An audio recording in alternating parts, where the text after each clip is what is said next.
Julian Barnett was educated at Carmel College, England's Jewish Eton. He spent the past 32 years teaching history in his hometown of Leicester, at the Anglican School in Jerusalem, and now at South Bank International School in central London. Julian has a deep fascination with obscure sects of Jewish, Christian, and the Muslim worlds, and they've taken him all over Africa, Asia, and the Middle East. He's a serious collector of religious objects, some of which you can see behind him in his Bloomsbury flat. Julian knows parts of London, Cairo, Jerusalem, and other Middle Eastern cities that few insiders, let alone outsiders, ever reach. And if you enjoy this, look out for Julian's own YouTube channel coming very soon. So, one more thing, in this presentation and two others, which I'll alert you to as they come up, there will be slides. So keep your Zoom windows open so you'll be able to see the slide share.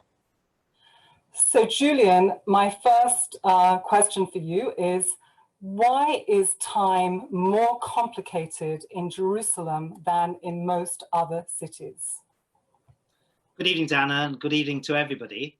I think that is a fascinating question, and I think there's two reasons that immediately come to mind. One is, and this is a powerful statement I'm going to make here, Jerusalem as a city is a concept, and there are very, very few cities, I would argue, on this planet that are concepts.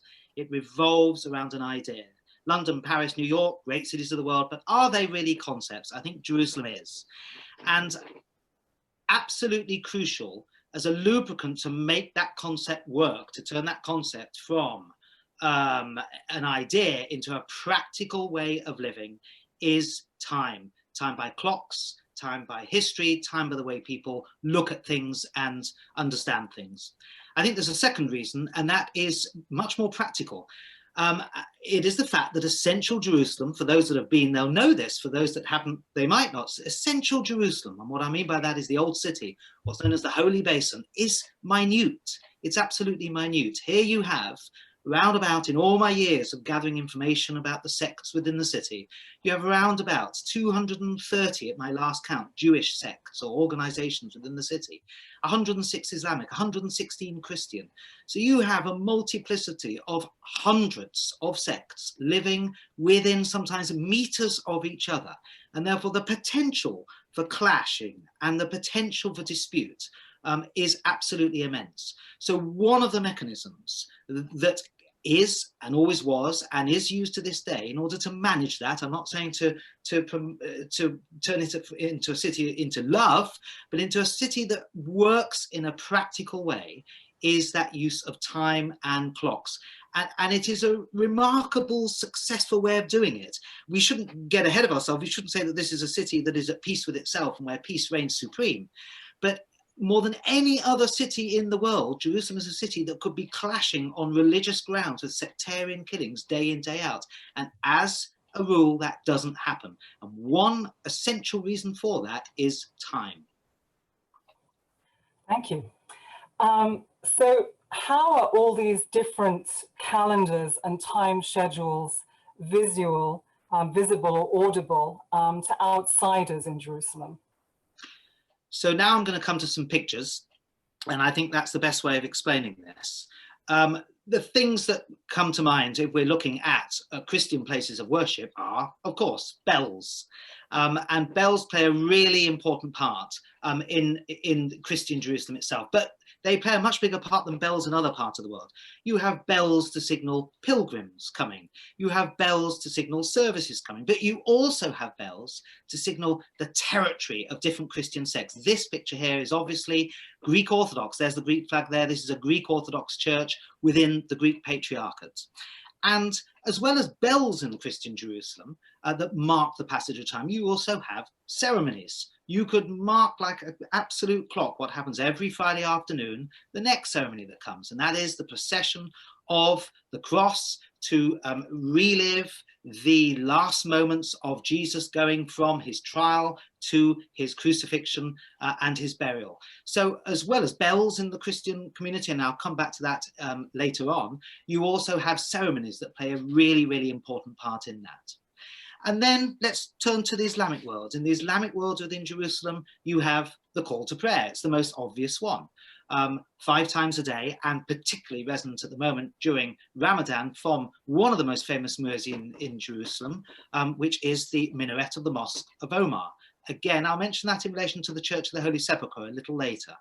But the cycle of life is really important, and it's very, very obvious what the Islamic cycle of life is. We're coming up at the moment to the end of Ramadan. Ramadan is due to end this Saturday evening, and Ramadan lights and Ramadan fairs and all types of things involved with that.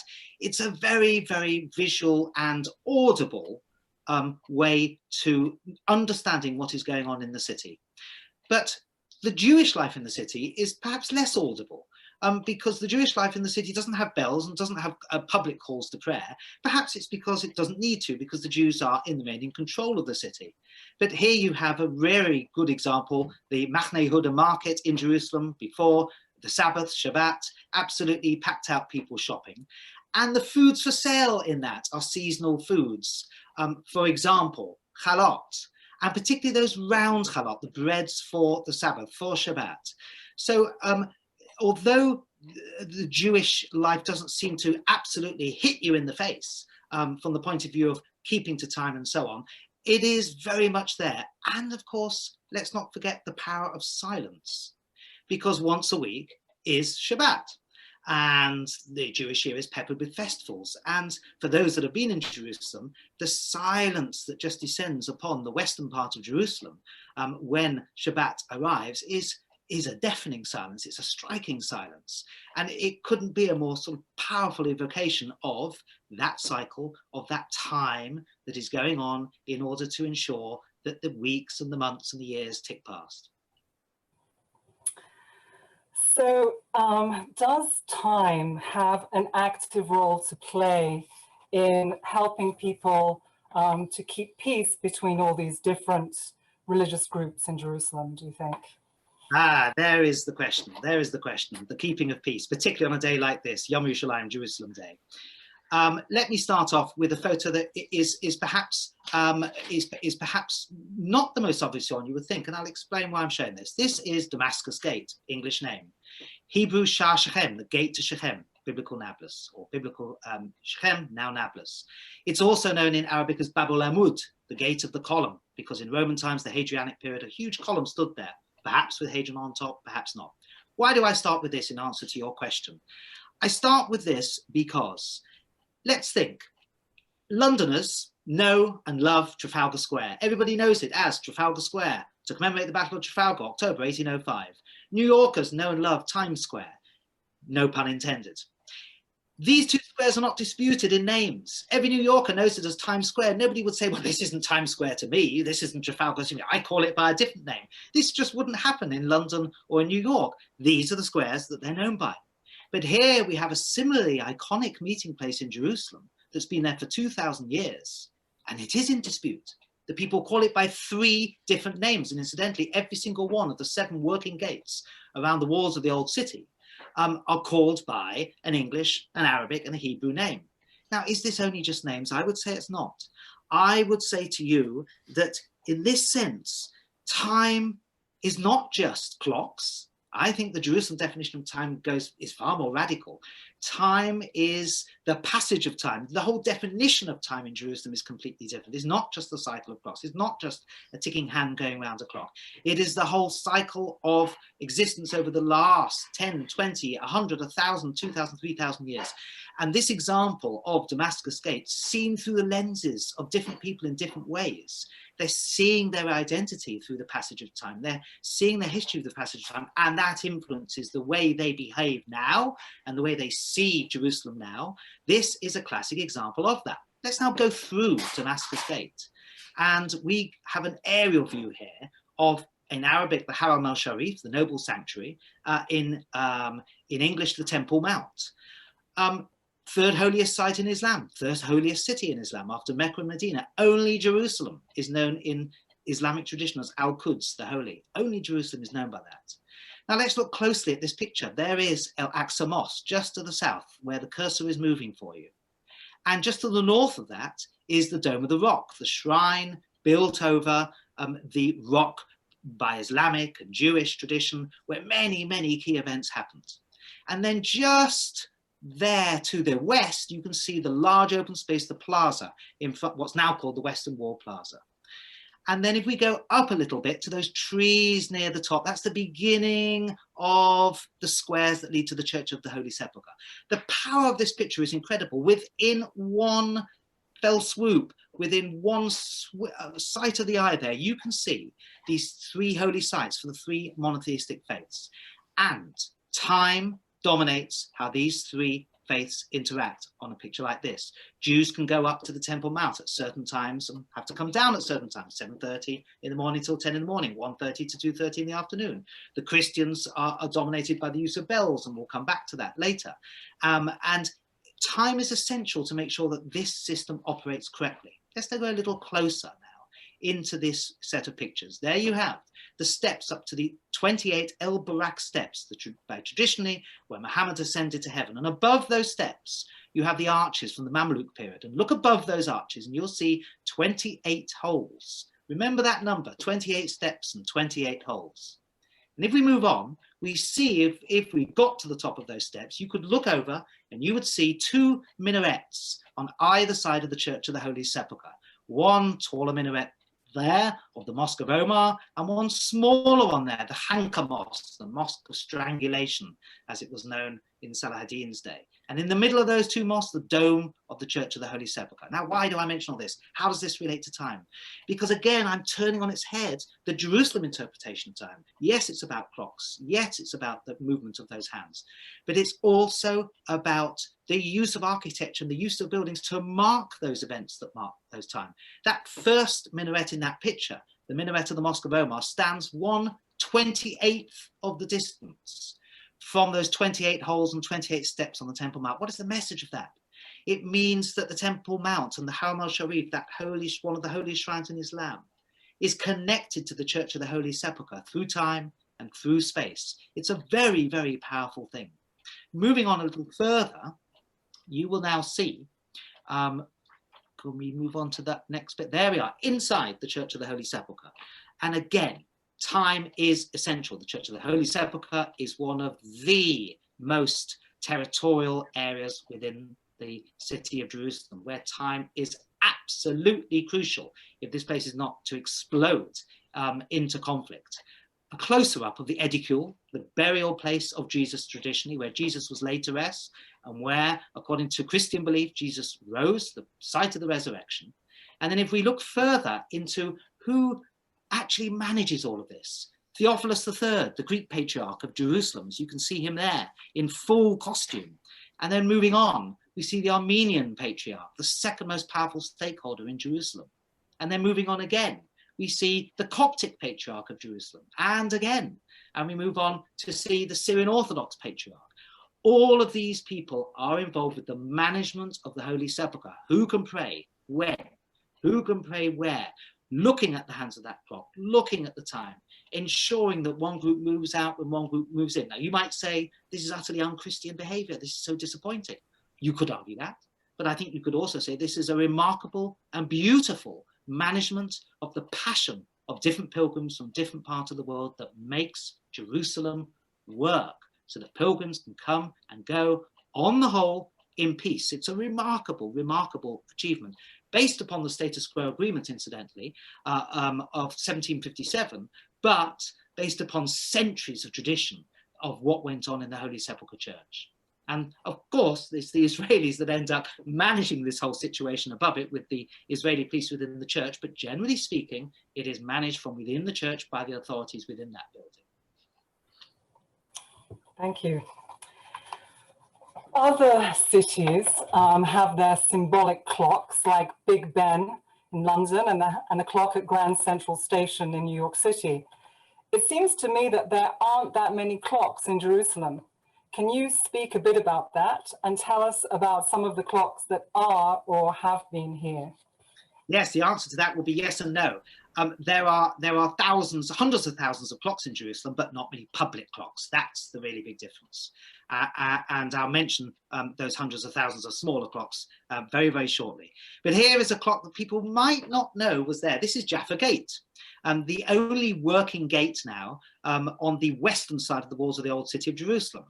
And Jaffa Gate there has a clock that was built under the orders of Sultan Abdul Hamid, the Sultan of the Ottoman Empire, to commemorate his Silver Jubilee. 1900, it was ordered as proclamation from Constantinople that 100 clocks were to be built across the Ottoman Empire, and 7 of those were built in the Holy Land, places like Akko, Nazareth, Haifa, Sfat, and other places. They still stand in some of those towns, but not in Jerusalem. Now, it was ordered to be built in 1900. They were pretty much shot up there in 1900 in those other towns in what was then Palestine. But in Jerusalem, it didn't get built to 1907 because there just wasn't the demand for it. There wasn't the great interest. Why did we want a communal time in the city of Jerusalem? Why did we want a business area? This was one of the ideas that was being envisaged, that Jaffa Gate would become a hub of business and so on. So the clock was put up there. By 1922, it had already ceased to work, and the British took it down for 2 reasons. Aesthetic reasons. They felt it was a bit of a carbuncle on the top of a wonderful 16th century Suleiman era wall. And secondly, there just was not the consensus that a clock was needed, which to me goes to the whole heart of what Jerusalem is about. It's not about a city that needs a Big Ben or that needs a time equal for everybody, because people are thinking in different time zones, which I'll mention later, and people are thinking in historical times, not just the time of the minute, but the time within centuries. Incidentally, an interesting aside to this is where the stones for this structure were mined from. And the stones from this structure were mined in a quarry just on the northern walls of the old city of Jerusalem, quite close to Damascus Gate, Shechem, Bab al-Amud. And you can see the city walls just above that entrance, just literally almost growing out of the bedrock of the natural rock. Now, these mines at the bottom are sometimes called Zedekiah's caves. Sometimes they're called King Solomon's mines. Both are slightly misleading. There is a lot of arguments of what these were used for, but we do know they were used during Second Temple period. They were also partly used to build the walls of Jerusalem in the 16th century, but then it was sensed that they'd been over quarried and quarrying ceased under the orders of Sultan Suleiman at that time. But in 1907, they were used again, the last use of stones for that. What a wonderful circle of time to complete, that you had something that hadn't been used for 2,000 years, and then a gap of 500 years, and then again in the 20th century. The clock was taken down off Jaffa Gate and was moved to this square, the little visited Allenby Square, just in an area of Jerusalem called Romema, behind the bus station. Even there, the poor old clock didn't survive. And eventually it was just vandalized and it ended up on rubbish heaps. There is some talk of bringing bits and pieces of the clock back together. That's a bit of a rumor I've heard. Watch this space. But at the moment, nothing is happening. What was put in its place was an Edwin Lutyens designed memorial to the fallen of the First World War, very similar to the cenotaph in Whitehall in London. So that was the end of that clock. There is one other public clock in London, in Jerusalem. It has a wonderful story, and that's this. Now, this is colloquially known as the Sundial Synagogue, but in fact, the proper name for it is the Beis Medrash Sahare Chama, the study room of the rising sun, of the sunrise. A very enterprising man called Rabbi Samuel came to Jerusalem in 1906. He was a tailor, but also a property investor, and he built a house and then added a floor to it. And the bottom floor was where local immigrants and new pilgrims to Jerusalem could stay at a relatively low cost. Then he built a floor on top of that, where he had a study room. Then he built a floor on top of that, where he had a prayer room. And then he finally decided to build a sundial at the top. And he hired a Rabbi Moshe Shapiro, who was a watchmaker in Meir Shorim, to design the most wonderful sundial, which is accurate to this day. It was restored in 1986 in Jerusalem, and again in 1997. And the reason he put it there is because up until then, many, many Jews and Muslims, in fact, would sometimes have to walk a long way to find out the precise time for prayer, because many people in Jerusalem are very precise in what time sunrise is. The moment that sun cracks over the horizon, it is time to say a specific prayer at a specific time. And equally in Islam, the muezzin will call out a very precise time. So to save people the long journey, Mr. Shapiro and his partner in building this decided to put this in place so that locals wouldn't have to travel a long way to find the precise time for prayer. It's a lovely, lasting example of how clocks can really serve, public clocks can serve, a very good purpose in Jerusalem, despite the failure of the Jaffa Gate one. Thank you. I understand that actually the Jaffa Gate one, even when it stood, didn't tell the same time on all of its four faces. Absolutely right. Yes. So no agreement there, even with a public clock. Yes. It ties in with, time generally. It's only in 1848 that time in the United Kingdom became a commonly agreed time when you had a railway system. So right. Countries that have just one time is a relatively recent thing. So you've told me in the past, Julian, that some Jerusalem residents choose not to live in the same time zone as the rest of us and the rest of the people in the country. Can you tell us more about that? Yes, I'm going to show you some pictures. At the moment, it is 6:24 in Jerusalem. Or is it? No, sorry, 8:24 in Jerusalem. Or is it? Because in one community I'm going to show you about, it is right now 9:24 in Jerusalem. And in another community, meters from that, it is 8:24 in Jerusalem. And in a third community, meters from that, it is 8:54 in Jerusalem. They're an hour plus. So remarkable. Let's have a look. What I'm going to point is one small example. There are many other such examples in the city. This is the neighborhood of Mea Shorim, the ultra-Orthodox Jewish neighborhood in Jerusalem. But is it? Because in the next picture, you will see that it's not exclusively for Jews. This is the Romanian Patriarchate, which is on Shifta Yisrael Street, right where Mea Shorim Street comes out and meets. Within this Patriarchate, they go by Eastern European time, Bucharest time, and they're 1 hour behind. These are the nuns with their very distinctive pillbox hats. The place is open for people to go and see if they wish to go and see it, but very few people venture in. And there you can see a close-up of one of the nuns that are there. They live by one time zone, and they operate by that time zone and live their life and their world within that small time zone. And then we have this organization, this Jewish sect. This is the Toldos Avram Yitzchok Rebbe. And the next Rebbe, Grand Rabbi, is the Toldos Aaron Rebbe. Now, they go by a time zone always 1 hour off from what they consider to be the hated Israeli state time. The Toldos Aaron Hasidim came, led by their leader, Reb Aaron Roth, to Jerusalem in the 1930s, or very late 20s, 1928. Their founder died in 1947 and the sect split, and it has had numerous splits since, but they keep to this ritual, or not ritual, this way of living whereby they live by their time, not state time. They maintain they moved to Palestine as it was then. Their love of the land of Israel is complete, but they have a very strong view about the state of Israel. That's for all of you to decide what your views on that is. But this is the reality of parts of Jerusalem, the way people are living.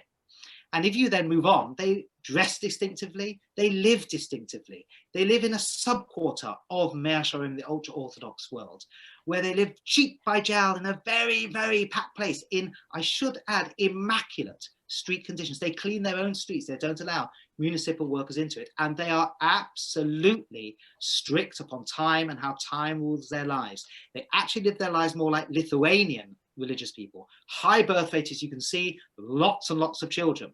And moving on again, you can see here the way they dress, very distinctive. Look at that. It's a hark back. This is a Purim, but it's actually a hark back to Ottoman dress, because that's when they came to Jerusalem. In obviously the late Mandate periods, but the late Mandate period was heavily influenced by the Ottomans. And they wear robes that actually have time codes within them. The robes have certain elements to them, the men with the golden robes, the women with black dresses and pearls. The men's robes particularly have number patterns in them that remind them of certain commandments to do with time. Time, time, time, always there, even in what they wear.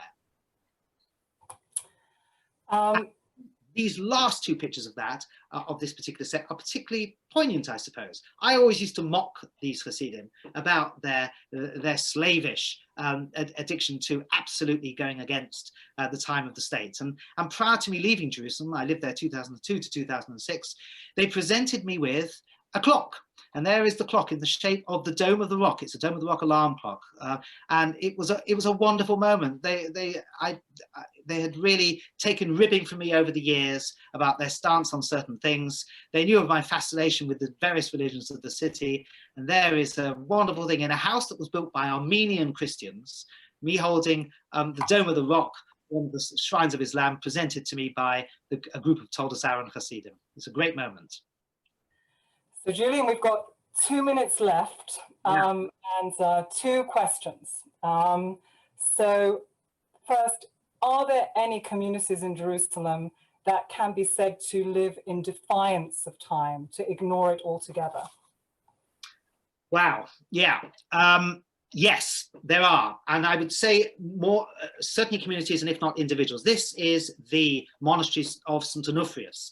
It's in the navel of 3 key valleys, the Kidron Valley that sweeps down to the east, and the Tyropian Valley that shoots up to the north, and the Hinnom Valley that really, really rockets straight up towards Jaffa Gate. And in the navel of those 3 key biblical valleys is Onufrius's monastery, that for many, many years refused to have clocks. It would not go by any time whatsoever.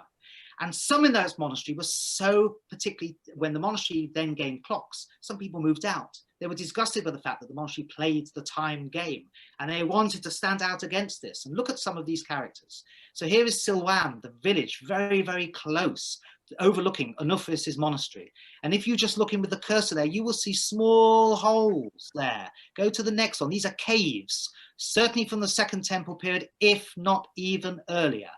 On the next picture, you'll see a slightly closer up of some of these caves within. There you have it again. Now within these caves, and there's many of them peppering the side of the hills, are these, the residences of hermits. Those that have eschewed time and have absolutely said, we will not play the time game. No clocks there.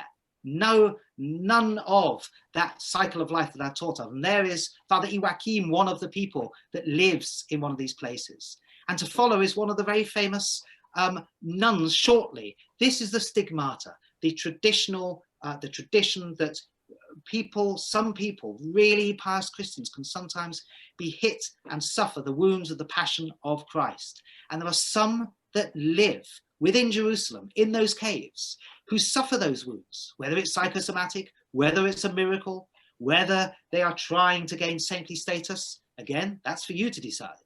But these people, watch the next picture if you are not squeamish. This is Sister Salome, who bleeds the wounds of the stigmata, the tears of Jesus, the crown of thorns, the wounds on her head, the bleeding of the hands from the crucifixion. And she suffers these wounds, but she does not live a life like others. Or am I incorrect? Because there she is again. There she is again, ready to drink a G&T with me at a party, which is partly the wonder of Jerusalem, that people can compartmentalize time, piety, enjoying yourselves. It's a very Jerusalem thing, the ability to compartmentalize, just as time compartmentalizes. So last question. New York City is or used to be known as the city that never sleeps, but it seems to me, based on many things I've heard you say in the past, that title really belongs to Jerusalem. What do you think about that? I completely agree. And a very, very brief memory I have was walking around Jerusalem as a 16-year-old boy in 1981 with a very eminent archaeologist of his time, who subsequently became a politician. And we were walking around, we were meant to meet for an hour, and the hour turned into 2 and into 3, and we ended up walking around Jerusalem the whole night till dawn. And at the end of that, or towards the end, I said, you know, wouldn't it just be better with the hatreds and the conflicts? And yes, these things are managed by time, but it's still a sad city in many ways. And could it not be resolved just if a bomb was dropped on the whole city, all the holy sites go? It doesn't kill anyone, some sort of neutron bomb. It doesn't kill anyone, but it really gets rid of the holy sites, and then everyone could start again back into Jerusalem. And he burst out laughing. He said, and you call yourself somebody that knows about Jerusalem, Julian? How can you even think such a thing? You have a profound misunderstanding of what Jerusalem is, because time in Jerusalem is as it is that it sets people into belief systems. And if a bomb had landed on Jerusalem and destroyed the holy sites, people would then end up worshipping the holy hole. It wouldn't change, nothing would change. Jerusalem would go on and on and on. And I suppose my message to people would be that Jerusalem is there for everyone. Yes, there are many Jerusalems for many people. There's the Jerusalems of the classic tours and wonderful tours, and there's the Jerusalem of the bazaars and of the food and of the history and the architecture of the place. And there is also the Jerusalem of the sects of the city. And if there is one way to get into those sects, and anybody can do it at any time, because I've never found anything other than warmth and welcoming from people of any sect in any part of the city at any time of day and night. If there's one way to do it, it's to get out of your comfort zone, to envelop yourself into it, to love being completely overwhelmed by it all, and to use time and the people's use of time as almost as a portal to get into the spirit of that city. So thank you, Julian Barnett, for that really extraordinary introduction to Jerusalem time. For those of us who live in Jerusalem or visit it often, you've truly opened our eyes and ears. And I really can't wait to see your forthcoming YouTube channel. I think starting with 70 short films of your travels in London with other cities to follow. So everyone should look out for that. Thank you, Julian. My great pleasure. Thank you all.